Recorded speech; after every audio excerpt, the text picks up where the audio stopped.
Le projet du lotissement des logements des Trois Dorades, Sisanchengue village, où près de 1000 logements, appartements et villas compris sortent de terre, jouit de l'approbation populaire du fait inéluctable de l'esquisse de solution que cela représente en termes de logements décents. Mais force est de reconnaître que ce même projet, au fur et à mesure qu'il arrive à terme, fait de plus en plus d'inquiets quant à l'accessibilité à ces habitations pour le porgentier lambda, donc muni du strict minimum en termes de rémunération ou de revenus.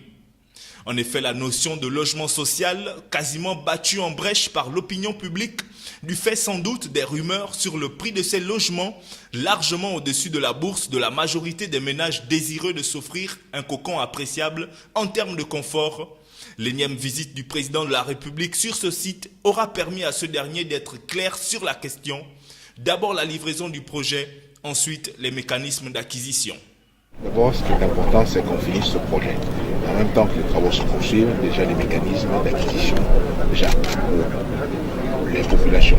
L'acquisition, c'est très important. Nous travaillons avec le secteur immobilier pour pouvoir faire des facilités d'acquisition pour les Gabonais. Donc, il n'est pas question pour nous de construire des logements qui vont rester vides. Il est question de construire des logements pour les Gabonais, que les Gabonais puissent vivre correctement et décemment. Alors, bien sûr, il se pose toujours le problème de manière comment on va sélectionner et comment on va acquérir ces logements. Donc, celui-ci n'est pas oublié et nous travaillons d'arrache-pied pour mettre en place les meilleures conditions pour cela. Parmi les engagements pris par le président de la République, loger décemment les Gabonais demeure en pole position. Au-delà de l'ardiesse de la tâche et du retard considérable qu'on note à ce niveau, le chef de l'État gabonais est le mieux placé pour savoir combien l'art est difficile dans un pays où la critique ne va pas par le dos de la cuillère, quand bien même les efforts de l'exécutif pour faire bouger les lignes se heurtent au gabono-pessimisme et même à la mauvaise foi.